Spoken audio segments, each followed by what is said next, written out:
Look now at the behemoth, which I made along with you. He eats grass like an ox. See now, his strength is in his hips, and his power is in his stomach muscles.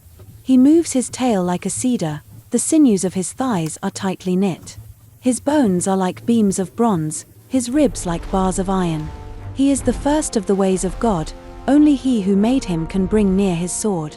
Surely the mountains yield food for him, and all the beasts of the field play there. He lies under the lotus trees, in a covert of reeds and marsh. The lotus trees cover him with their shade, the willows by the brook surround him. Indeed the river may rage, yet he is not disturbed. He is confident, though the Jordan gushes into his mouth. Though he takes it in his eyes, or one pierces his nose with a snare. There is, of course, no response from Job to what God said to him in the previous verses. He can practice nothing, but nothing at all, of what God has told him. God is the only one who can do everything to which he has called Job. Job is not God. He is only a creature, while God is sovereign and omnipotent. God is going to demonstrate that sovereignty and omnipotence even further by presenting two of his greatest works of creation to Job. 1. Behemoth, a beast that lives mainly on the land, and 2. Leviathan, a beast that lives more in the sea. They show his power and majesty like no other of his works of creation. God reminds Job of the first beast. Behold now, Behemoth, that mighty beast. It is not clear what kind of beast it was. It cannot be compared to any beast we know. It has been assumed that it was an elephant or a rhino. But if we read the description, it must take some imagination to recognize either beast in it. The most plausible explanation is that it concerns a certain kind of dinosaur, which we know were enormous beasts. We don't know those beasts, but apparently Job does, because God can point them out to him. In any case, God made that beast, which in size and power far surpasses Job. That beast is a creature of him, just like Job is, which I made as well as you. That enormous beast and Job both emerged from his hand on the same day of creation, the 6th, and are constantly in his hand. God is their Lord, he is above them. Then God is going to describe the characteristics of this beast. He begins with the food. Behemoth is an herbivore, for he eats grass like an ox. The meaning of his name also points to this. The Hebrew word behemoth is the plural of behemah and means cattle. The plural form is used here to emphasize size and importance. This indicates that cattle should be understood as giant cattle. The fact that his vegetable food is mentioned as a special characteristic seems to mean that this would not be expected of such a giant monster. It does not mean that we have a sweet little beast in front of us, but that we see God's creative wisdom in this. God created this beast in such a way that it eats grass like an ox, just like the cattle from which its name is derived.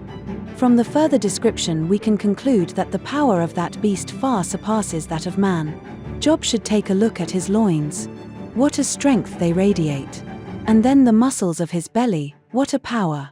The beast is also able to make his tail, that usually will drag over the ground, like a cedar, turning it into a kind of battering ram. This characteristic also makes it clear that this cannot be a rhino, as some biblical translations suggest by translating the word behemoth with rhino. It is difficult to say that the short, blunt tail of a rhino resembles a cedar tree. The sinews of its thighs resemble braided cables. The sinews connect the muscles to the bones. His individual bones resemble tubes of bronze, and the whole of his bones resemble a skeleton of bars of iron. The beast has a metal frame. What God tells Job about this beast must make him deeply impressed by the creator of it. God has given this beast this unparalleled massiveness, strength, and size. What man can measure up to such a beast? Who is capable of subjugating such a beast? It was already impossible with almost all the beasts mentioned in the previous chapters. But here it is totally excluded. Only God has power over this beast. In the middle of the description of the beast the testimony sounds, "He is the first of the ways of God." Of all the beasts that God has made, Behemoth is the largest and most impressive.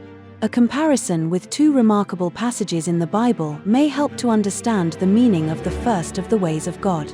In Isaiah 14, the judgment is announced about the king of Babylon, and in Ezekiel 28 about the city of Tyre. In both cases, The message of the judgment begins with the reference to the real places and people, just like many other judgments in the chapters before and after. But then the description suddenly goes far beyond earthly relations. Clearly, in both cases, God refers to the driving force behind and uses the self-satisfied, proud, and ungodly systems. He refers directly to Satan. We can assume, with due caution, that Satan is the creature rightly titled the first of the ways of God. The invincibility of Behemoth by man is therefore a picture of the much stronger adversary Satan, who can also use beasts for his purpose. But the deadly power, the sword, God himself has given to the beast, while he still has complete control over it. The first 2 chapters of Job clearly show that Satan can go no further in his destructive acts than God allows him. When he made Behemoth, God also provided him with his sword. This means one of the fingers of his paw that looks like a sword. He finds his food on the mountains, where all the beasts of the field play. That conjures up a lovely scene. There seems to be no threat emanating from this beast. On the contrary, the colossal beast radiates calmness. The Colossus looks for a place where he finds protection from the burning sun and lies down to sleep under shady trees. He looks for the covert of the reeds and the marsh, which is an area rich in water. When the weather turns and the river Jordan becomes wild, you will not see it tremble. He is not impressed by rushing water, but remains calm.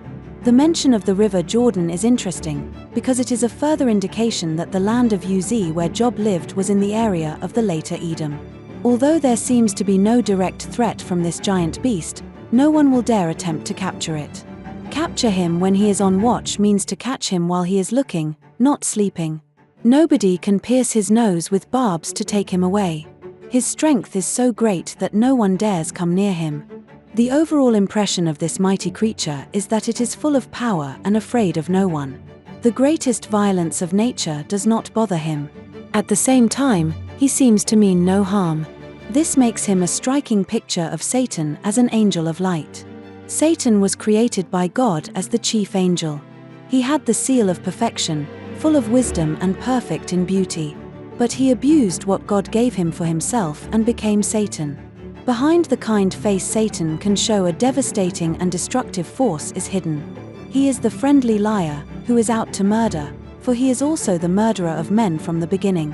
His destructive power is presented in the next beast, the Leviathan. None of mankind fathoms Satan, and no one is able to tame him or bind him. Only God has complete authority over Satan. Also, the believers who live in fellowship with God and have his word as a guideline for their lives, see through him, because they are not ignorant of his schemes. But they are no match for him either. The only safe place to be preserved from the deceptions of Satan is Christ. Christ has bound Satan, the strong one, in the wilderness and has overcome him on the cross.